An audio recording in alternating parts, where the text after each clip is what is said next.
So my algorithm today showed me a video from PAX East of Chris Perkins and Acquisition Incorporated in front of a large crowd in a mini stadium or a hall of some kind at PAX East. And, the crowd was really excited. And, I remember listening to some Acquisitions Incorporated stuff while driving my transport truck through North America. I'm not that into D&D live plays, watching other people play. I'd rather play it myself. So I watched some of them, and, after about 15, 20 minutes, I'm starting to become less interested, and I usually go on to something else. But Acquisition Incorporated was it the first before Critical Role? I mean, there probably were ones prior to those two. But it was the first big one, and then Critical Role was even bigger. And now we've got lots of live plays, and if you love live plays, there's lots of things to choose from. And Acquisition Incorporated was the, slapstick version of that, as opposed to Critical Role, which was a little bit more serious, or a little bit more dramatic, because they're all voice actors, and that's what they like to do. And they're amusing and hilarious at times, and, they have some comedy. But I think that for the most part, it's drama that drives Critical Role, whereas Acquisition Incorporated leaned heavily on the yuck-yucks. And I could see that in the introduction to the people that were playing at PAX East in 2025. And it made me think, about Chris Perkins leaving Dungeons & Dragons. And of course, I also watched a trailer for, the new starter set for Dungeons & Dragons.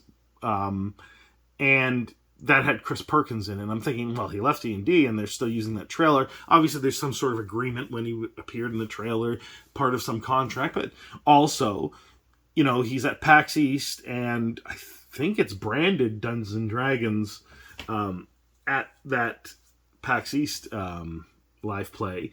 So maybe there is, some sort of, agreement with, Chris Perkins leaving, but there's still some association. There's still some trade of using his likeness and his leadership as a way of marketing Dungeons & Dragons, as well as him marketing himself, being able to use the Dungeons & Dragons brand. And if that's the case, then, they left quite amicably, and it's interesting. But it also reminds me that, Jeremy Crawford and Mike Merles have also left, as well as a lot of the other leadership staff and design staff at Dungeons & Dragons, at Wizards of the Coast, as well as the VTT team that was through, Dungeons & Dragons Beyond, which is still now part of Wizards of the Coast, and a lot of other staff. And they've really pared down the staff because of the layoffs and, the leadership leaving. And Dungeons & Dragons is now in this place where it's a much smaller staff than before, and much of the people that have been in leadership positions since the late 90s, early 2000s, or at least the 2010s, basically the people who are responsible for 5th edition and the hype around Dungeons & Dragons from 2016 to 2021, those people have, for the most part, moved on, and D&D feels like it's in a holding pattern, and it probably is, because I think that who they've retained isn't in the same creative space that these other people were, and maybe it's more of a, let's make it steady. Let's have steady sales and steady growth and steady, creation, as opposed to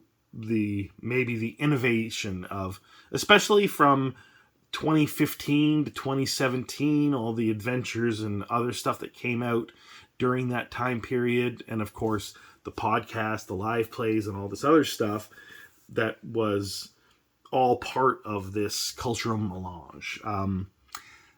I think that now, because, as Cynthia said before she left Dungeons & Dragons, that it was under-monetized, I think they decided they couldn't monetize it to the level that they needed for the staff that they had and the amount of investment they'd have to put into it.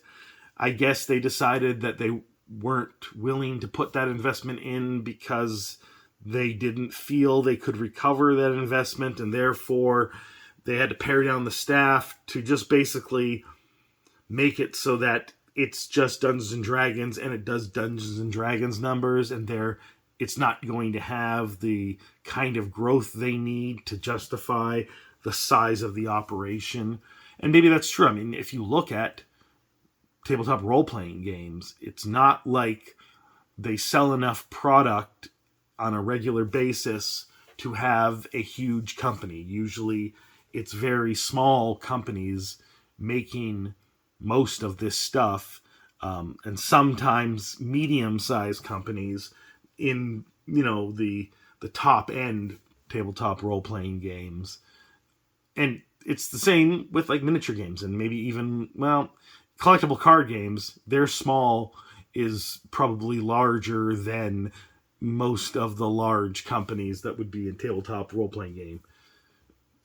So I guess what I'm saying is that if we're in a lull with Dungeons and Dragons, I think this is just going to last for a long time until there's someone with, I guess, a vision and the ability to achieve that vision to grow Dungeons and Dragons to a place that can actually sustain the level that it was at before the layoff started, and to innovate and grow, I guess, the creative space for it, and to take the risk of the investment and make an actual digital product that works, that evokes what it's like to play Dungeons and Dragons, and maybe can be used as both a digital version and mixed with your at-home play. And I think that vision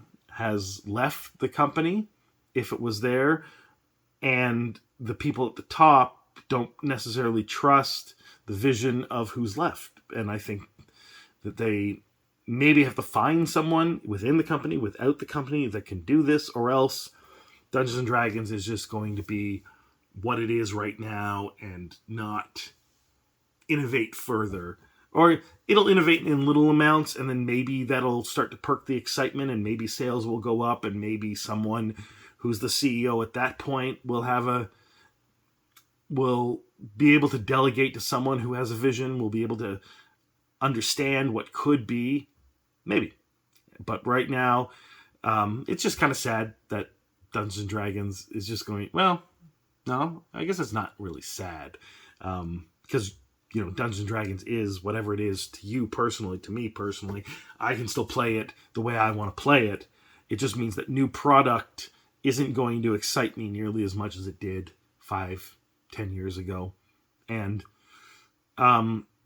that having discussions about Dungeons and Dragons online is not going to be as robust and exciting and, I guess, all-encompassing as it was in the Dungeons and Dragons YouTube sphere, or I guess on Twitch streaming, on forums and that kind of stuff.